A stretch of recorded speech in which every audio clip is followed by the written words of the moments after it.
Bonjour et bienvenue dans les Hautes-Alpes, au cœur du pays des écrins, où les communes de Pelvoux, Valouise et Puy-Saint-Vincent accueillent les championnats d'Europe de ski alpinisme 2012.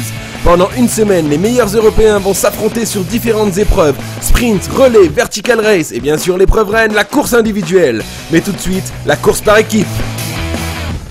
Les courses par équipe, c'est traditionnellement les courses les plus longues et les plus techniques, puisque du fait que les coureurs soient justement avec leur équipier, bien ils peuvent partager ensemble les parties difficiles, assurer leur sécurité, se surveiller. Donc c'est les plus belles courses souvent parce que on va sur les sommets, on va sur les belles arêtes, on a des passages en corde fixe, on a des passages en crampons, donc on va dire c'est l'image technique de la discipline par excellence.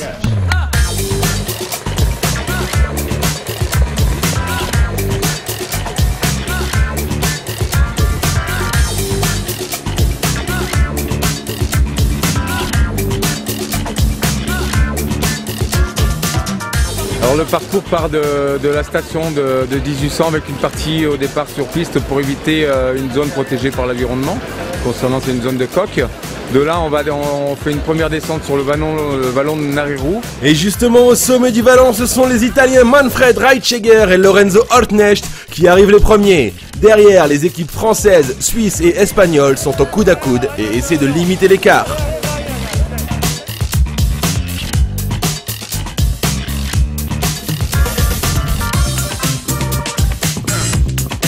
Au pied du couloir, les concurrents effectuent leur deuxième manipulation technique, le refocage. Une action qui consiste à remettre les peaux de phoque qu'ils ont enlevées au sommet pour descendre. Ils peuvent ainsi attaquer la deuxième phase de montée, un couloir raide de 200 mètres de dénivelé positif qui les conduira au point culminant de la course, le sommet de la Pendine. Et ce sont les Italiens, toujours en tête, qui sont les premiers à mettre les skis sur le dos et à s'élancer en courant sur l'arête qui culmine à 2700 mètres d'altitude. Derrière, les Français Alexis Sevenek et Valentin Favre se battent pour conserver leur seconde place. Quelques centaines de mètres seulement les séparent de leurs poursuivants suisses et italiens.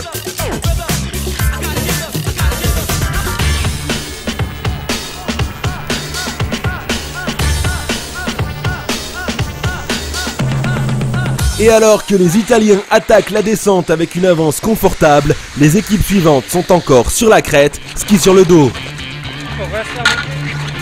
Allez.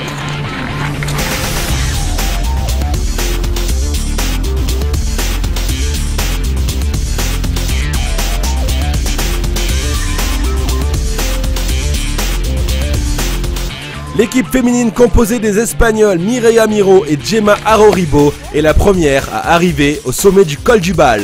Elles doivent enlever les peaux de leur ski et rechausser le plus rapidement possible avant de s'élancer dans la descente avec quelques secondes d'avance sur les Suissesses Marie Troyer et Séverine Pancombe.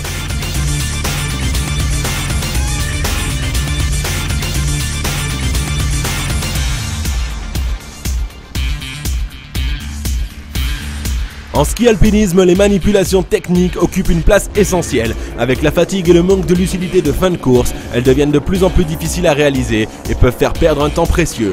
Manfred et Lorenzo ne commettent pas d'erreur. Préparation des peaux, refocage, enclenchement des chaussures en position montée et rechaussage, autant de manipulations parfaitement exécutées qui leur permettent de conserver leur avance sur les Français, pourtant meilleurs descendeurs.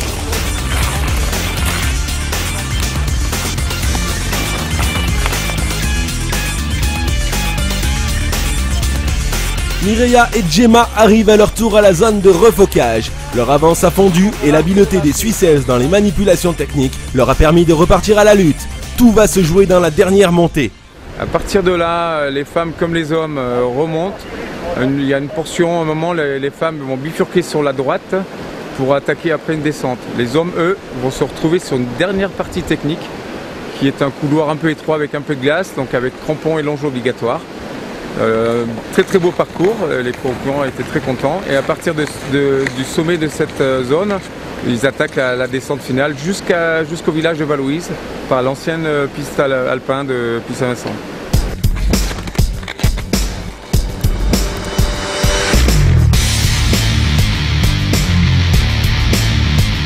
Les Italiens sont déjà au milieu du dernier couloir lorsque les autres équipes arrivent à la zone de manipulation.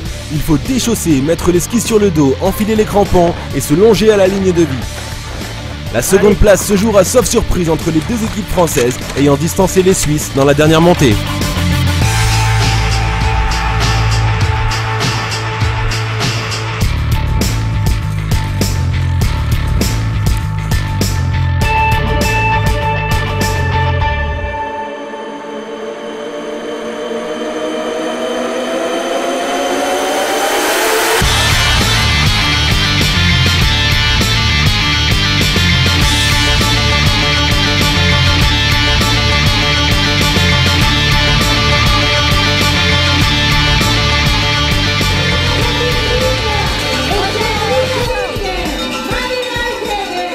Sans surprise, nos amis italiens franchissent la ligne d'arrivée en tête. Ils bouclent leur parcours en 1h59 avec plus de 4 minutes d'avance sur leurs poursuivants au classement provisoire, les deux équipes françaises. Aujourd'hui très bien, on a fait une bonne course. Du début on était devant, dans la première, la deuxième. Et puis la troisième on a gagné un petit plus d'avantage. Et puis la dernière descente on a poussé un petit peu et oui, on a bien gagné aujourd'hui. Bonne forme. Tellement contente de pouvoir terminer avec un titre de championne d'Europe. Et puis Marie, elle a vraiment tout donné. À un moment donné, c'était assez dur tout en haut. Et puis on a vraiment croché les coudes. On était vraiment une équipe depuis le début, depuis qu'on est arrivé ici, on était une équipe jusqu'à la ligne d'arrivée. Et puis c'est ça qui est beau. Et puis c'est des beaux moments de partage, d'amitié. Et puis c'est vraiment, vraiment génial. Malheureusement pour l'équipe française arrivée seconde, une erreur de manipulation au sommet du parcours les disqualifie. Ce qui profite à Matteo Jacquemot et Yannick Buffet qui remontent ainsi à la seconde place derrière les Italiens Manfred Reitschegger et Lorenzo Holtknecht. Les Suisses Martin Antamaten et Yannick Ecker terminent troisième. Côté filles, les Suissesses Séverine Pancombe et Marie Troyer montent sur la plus haute marche, tandis que Mireia Miro et Gemma Aroribo, les Espagnols, terminent deuxième. Émilie Jex-Fabry et Maud Matisse grimpent sur la troisième marche.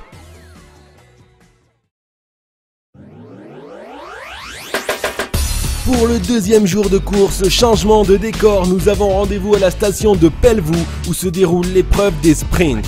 Une course de moins de 3 minutes qui concentre toutes les spécificités du ski alpinisme. Tout va très vite, il faut être réglé à la perfection, à la fois dans le geste sportif à la montée, dans le geste de l'effort, mais aussi dans les manœuvres puisque les coureurs vont devoir enlever les skis, faire une partie à pied, remettre les skis et puis faire un petit bout de descente. Donc c'est très technique, donc on n'a pas le droit à la moindre erreur.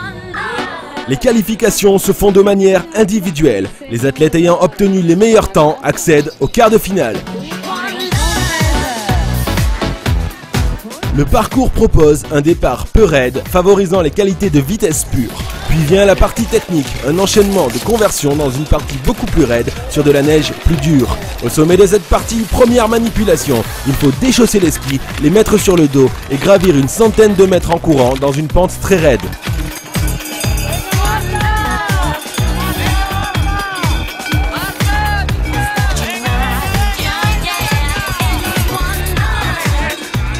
Au sommet du mur, les parcours hommes et femmes se divisent. Les filles rechaussent les skis, enlèvent les pots et partent à toute berzingue dans la descente.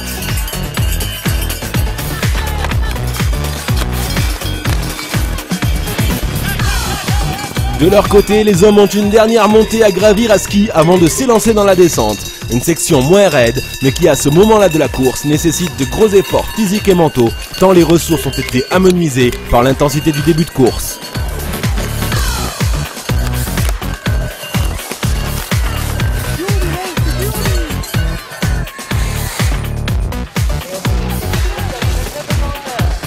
C'est très spectaculaire, c'est très beau à voir, on voit vraiment les capacités des gens pour les manipulations, puis ça demande d'être rapide et incisif, c'est une bonne épreuve pour les jeunes, je trouve. Après la phase de qualification, place maintenant au quart et demi-finale, où 6 concurrents s'affrontent en même temps sur le parcours. Les 6 meilleurs se battront en finale pour le titre de champion d'Europe.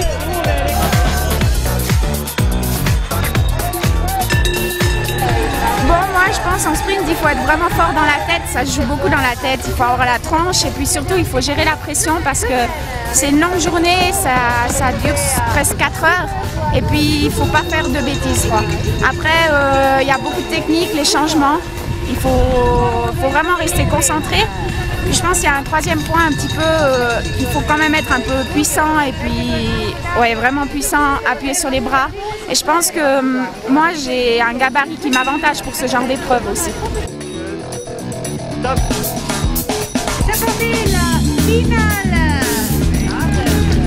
Très rapidement, dans la finale, l'Italienne Elena Nicolini rencontre un problème technique et se fait distancer.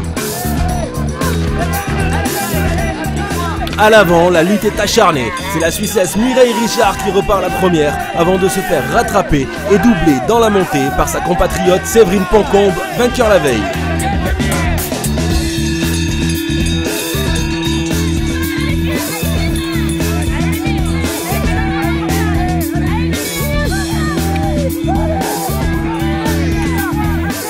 Plus efficace dans les manipulations, Mireille Richard reprend la tête de la course au sommet du parcours et ne sera plus rejointe. Derrière, Séverine Poncombe et la Polonaise Anna Figura assurent les 2e et 3e places. Aujourd'hui c'était une bonne journée pour moi, je gagne alors c'est super.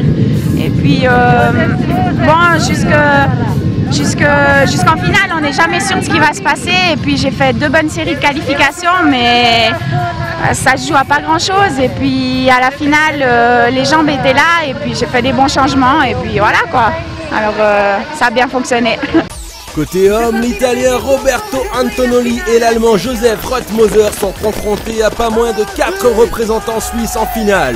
Et c'est pourtant eux qui arrivent en premier à la zone de manipulation. L'Allemand fait preuve d'une puissance exceptionnelle dans le mur, mais ne parvient pas à distancer l'Italien qui s'accroche.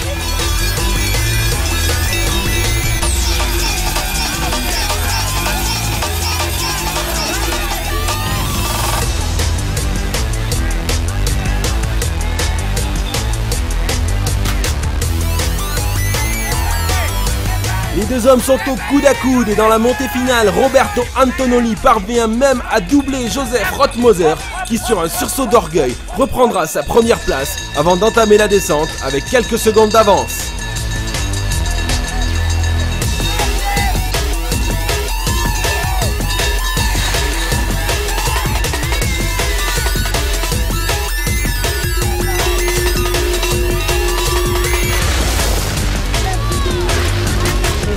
Numéro 50. Et oui, c'est lui, c'est Josef Rothmoser, Germany.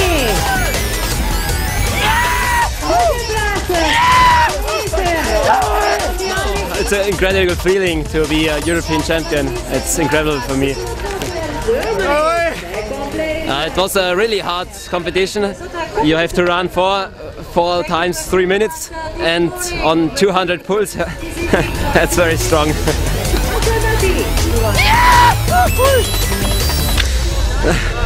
I can't say it in words, it's incredible. Cette seconde journée se termine donc par un doublé suisse chez les dames et par un Josef Rothmoser étincelant qui s'impose devant l'Italien Roberto Antonelli et le Suisse Marcel Marti chez les hommes. Le lendemain, repos pour les seniors, place aux jeunes. Retour à la station de Puy-Saint-Vincent avec un circuit tracé en bord de piste pour permettre au plus grand nombre de venir assister au spectacle. Le principe de la course c'est d'enchaîner des montées et des descentes. On a 3 montées, 3 descentes qui font chacune à peu près 300 mètres de dénivelé.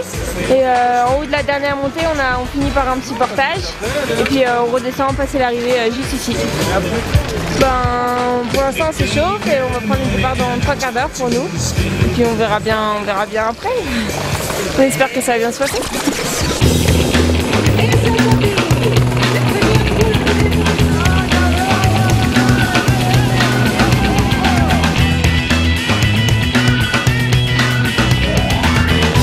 Les courses jeunes représentent une étape essentielle avant le passage dans la catégorie senior. C'est l'occasion d'acquérir l'expérience de la compétition de haut niveau en se confrontant aux meilleurs mondiaux. Le rôle de l'entraîneur prend tout son sens. Au départ, j'étais là pour leur expliquer un peu comment se placer. On a repéré le début à l'échauffement, on a repéré la première montée, j'aurais montré l'arrivée de la descente, le manip pour qu'ils aient bien en tête un peu tout le parcours. Puis après, je suis allé voir au départ pour donner une dernière consigne de placement, etc. Leur rappeler deux, trois petits automatismes qu'ils doivent avoir après pour les manips, pour le placement, pour les conversions, etc. Donc ils sont en train d'apprendre un petit peu le métier, comme on dit, donc il faut être présent pas mal, quoi.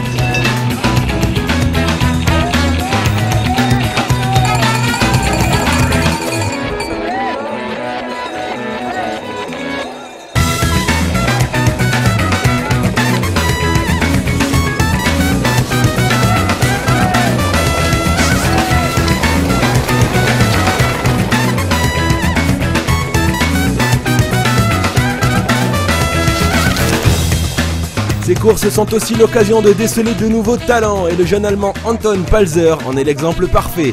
Déjà nettement en tête en haut de la première montée, il accentue son avance dans la partie sommitale, une magnifique arête que les concurrents parcourent à pied avant de rechausser les skis pour gagner l'arrivée.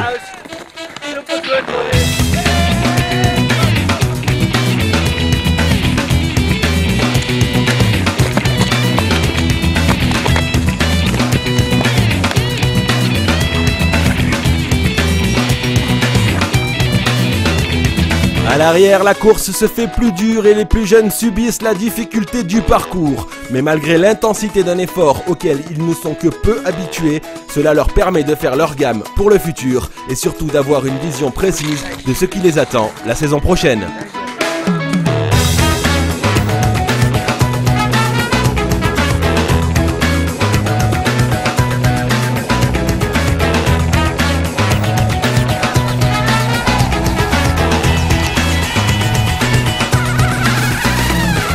À l'arrivée, Jennifer Fieschter, la Suissesse, devance la Française Axelle Mollaret et l'Italienne Alexandra Casanelli, respectivement 2e et 3e. Côté masculin, Anton Palzer s'impose logiquement avec plus de 2 minutes d'avance sur ses 4 poursuivants italiens.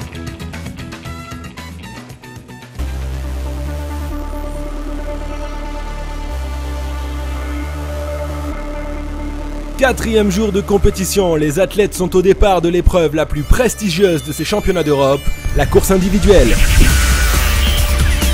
Le parcours propose un enchaînement de montées et descentes sur un itinéraire de haute montagne. Initialement prévu au sommet de la Blanche à 2900 mètres d'altitude, le point culminant de la course a dû être revu à la baisse au dernier moment en raison de conditions météo qui rendaient les pentes sommitales dangereuses. Là, on avait un très fort vent pendant la nuit qui a déposé de la neige sur les faces sud et donc on a décidé de couper la dernière montée homme et le parcours femme lui était le même. Il sera donc sur un parcours de 1450 mètres de dénivelé positif avec une longue descente finale que s'affronteront les meilleurs Européens.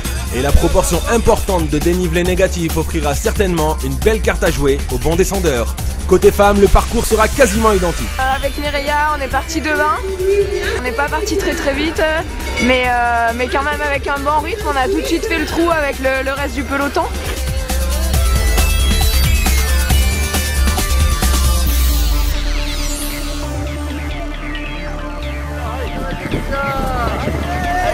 Allez.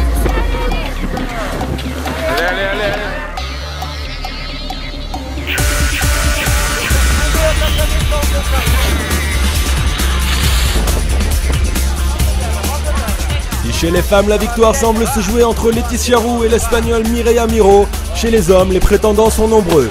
Mais c'est Kylian Jornet Bourgada qui arrive en tête au premier checkpoint. Derrière, le Français William Bombardion, le Suisse Martin Antamaten et l'Italien Matteo Dailin se tiennent dans un mouchoir de poche.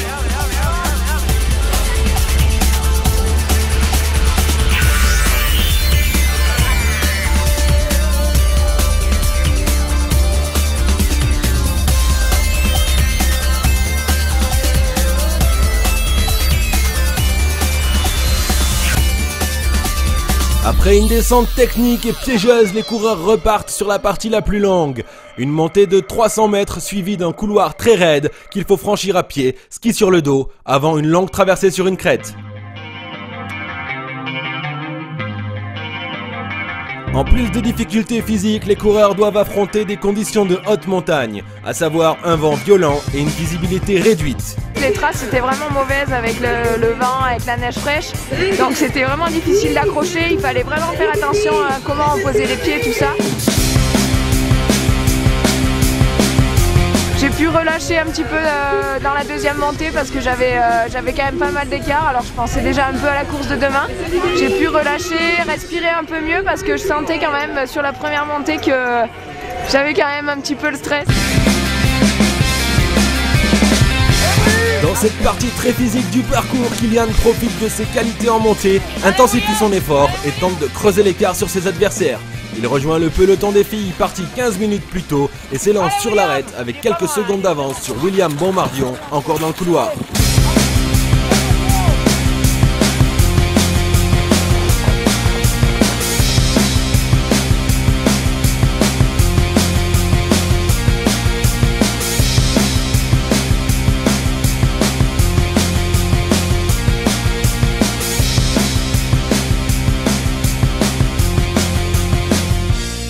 Plus rien ne semble pouvoir arrêter Laetitia qui a désormais une avance confortable sur l'Espagnole. En revanche, la course masculine reste serrée. William arrive à la zone de manipulation avec seulement quelques secondes de retard sur Kilian Jornet qui repart à peine. Il conserve ainsi un contact visuel précieux pour le moral, d'autant plus qu'il est très bon descendeur. Il garde espoir.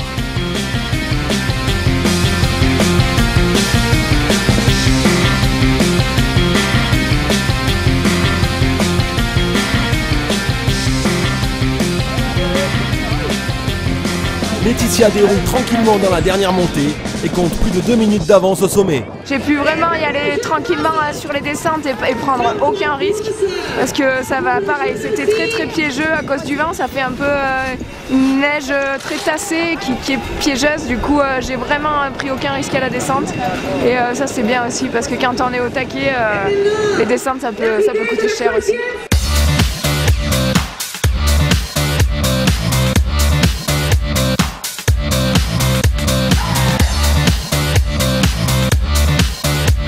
Kylian, il a mis un gros coup de bourre dans la dernière montée, il a pris pas mal d'avance sur William.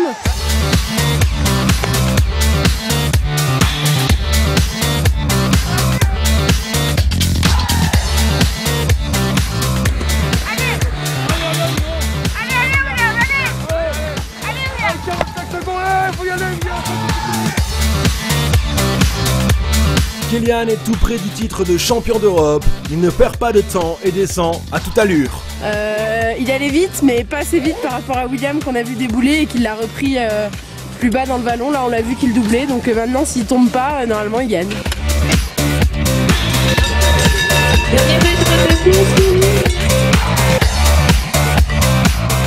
À l'arrivée, Laetitia Roux s'impose largement devant l'Espagnole Mireia Miró. Chez les hommes, c'est bien le Français William Bombardion qui crée la surprise en s'imposant devant Kilian Jornet Bourgada, grâce entre autres à une descente finale exceptionnelle.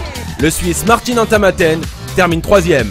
La victoire s'est jouée dans la dernière descente, mais il fallait que je reste au contact de Kylian au maximum dans les montées, c'est ce que j'ai réussi à faire.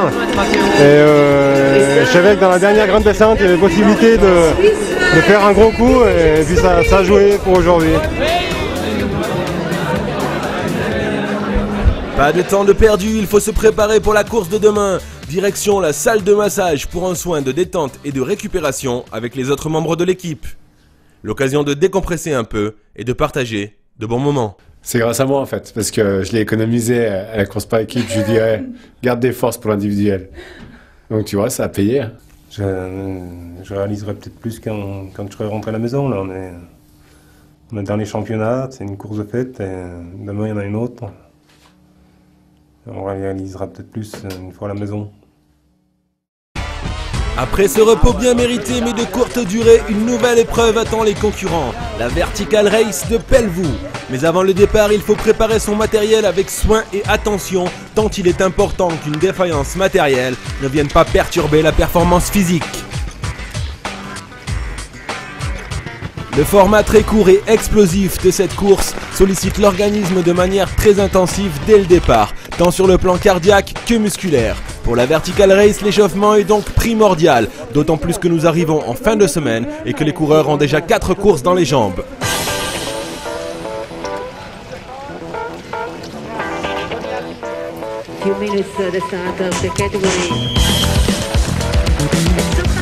Le principe est simple, un départ en masse sur le front de neige, une montée de 1100 mètres de dénivelé sans aucune manipulation et une arrivée en haut de la station. Le premier qui franchit la ligne est déclaré champion d'Europe.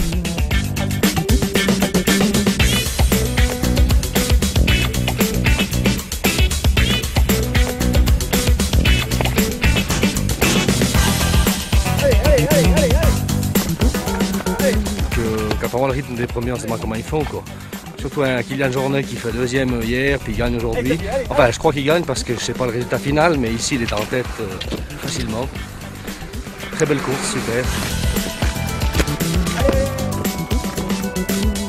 Cette course revêt une importance particulière pour le champion espagnol Kylian Jornet Bourgada, la grande star de la discipline qui, malgré l'avoir effleuré la veille, n'a pas encore touché l'or de la victoire. Et sans surprise, dans un effort qui lui convient particulièrement bien, Kylian, parti sur un rythme effréné, creuse déjà l'écart. Seul le Français Yannick Buffet parvient à s'accrocher.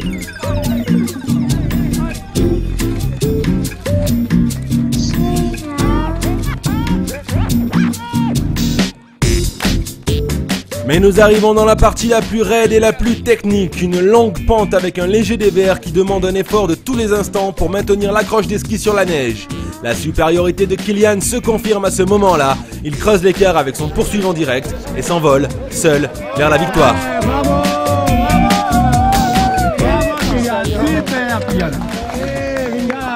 En 2009, j'étais champion d'Europe individuel. J'aurais bien voulu réitérer ça hier. Bon, j'ai vu que ça passait pas. Mais bon, c'est bien, la vie de champion d'Europe. Ça fait plaisir, c'est quand même pas mal de concessions. Les entraînements, au niveau de la vie familiale aussi. Donc c'est super, hein, quand ça paye, c'est cool, ça fait vraiment plaisir. Un peu plus loin derrière, on retrouve les premières féminines qui ont eu un départ différé plus haut dans la station. À ce jeu-là, la haute alpine Laetitia Roux, un ton au-dessus sur ces championnats d'Europe, est une nouvelle fois devant. Laetitia, c'est super. Bravo Laetitia. La deuxième médaille d'or, c'est énorme.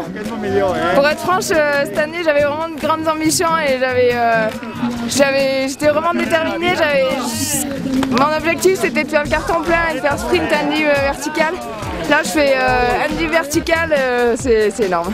Voilà. Moi, je suis contente de cette deuxième place. Je pense que cette année, vu comment Letty elle est super en forme, c'est la meilleure place à laquelle je pouvais rêver. Et voilà, ça s'est fait.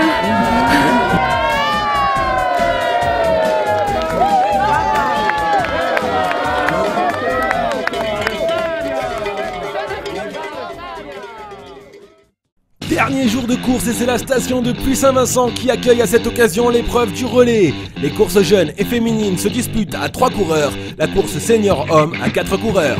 Chacun doit parcourir une boucle avec 2 montées, 2 descentes et donc 3 zones de manipulation technique avant de passer le relais à son partenaire. Et c'est parti pour les hommes et dès le départ c'est la bagarre pour les meilleures places car il est difficile de dépasser un adversaire sur ce genre de parcours. À ce petit jeu, le Suisse Marcel Teux est le plus fort et prend donc les devants.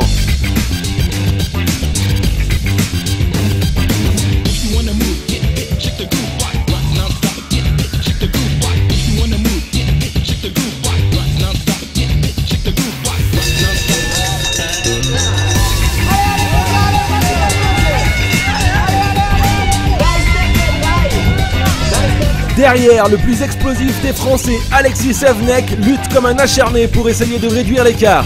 Mais il se fait prendre de vitesse à la dernière zone de manipulation au sommet du parcours. L'Italien Manfred Reichegger lui passe devant, à l'expérience.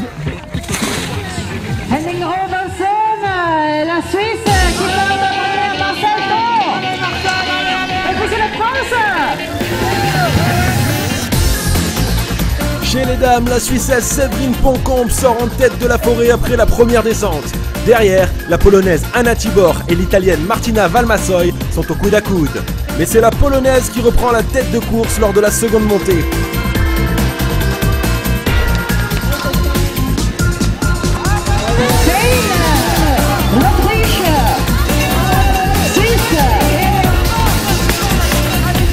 La lutte est acharnée et la Suissesse Séverine Poncombe use de tout son coffre dans le mur sommital pour reprendre la première place à la Polonaise et s'élancer en tête dans la descente.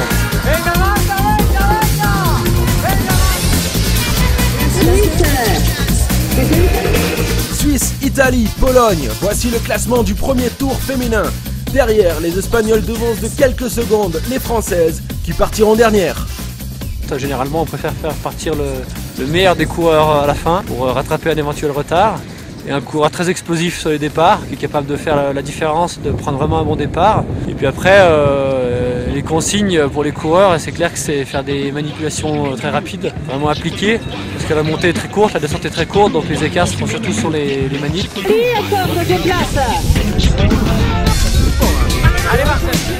Alors là, ils vont arriver là, ils vont poser les bâtons, enlever les pots, mettre les chaussures en position de descente et aller le plus rapidement possible à la ligne d'arrivée pour passer le relais. Allez. Ils doivent bien mettre leur pot dans la combinaison, rien ne doit ressortir. Allez, go.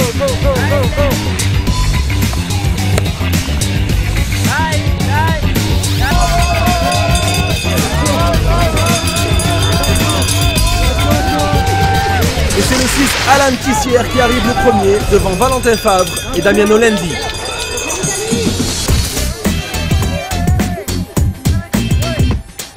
Dans le deuxième tour, Corinne Favre, la régionale de l'étape, ne parvient pas à suivre le rythme imposé par la Suissesse Émilie Jex-Fabry. L'Italienne Elena Nicolini est deuxième et Gemma Aroribo a réussi à faire remonter l'Espagne à la troisième place provisoire en dépassant la Polonaise Julia Wajda. Côté homme, Martin Antamaten et Yannick Buffet se tiennent dans un mouchoir de poche.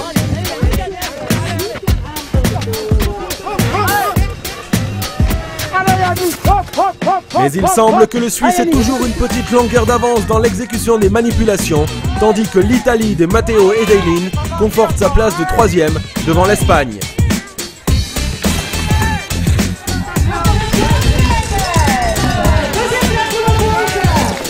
Et tandis que le champion d'Europe en titre, William Bonmardion, s'élance à la poursuite du Suisse Yannick Ecker, la Suissesse Mireille Richard consolide l'avance acquise par son équipe et se permet de gérer sa descente afin d'éviter toute erreur.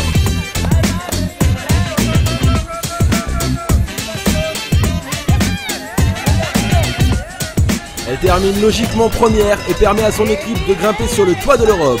Derrière, Mireia Miro et Gloriana Pellissier hissent l'Espagne et l'Italie à la deuxième et troisième place.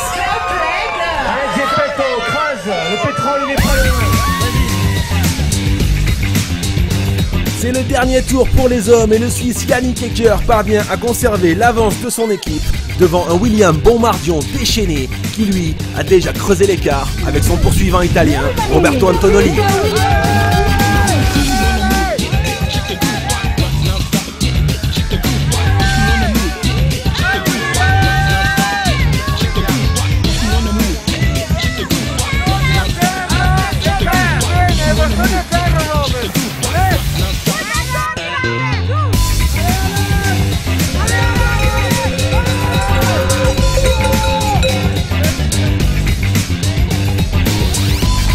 Et sans surprise et malgré toutes les tentatives de William Bonmardion, c'est le Suisse Yannick Ecker qui offre le titre à son équipe avec quelques secondes d'avance sur l'équipe de France qui devient donc vice-championne d'Europe.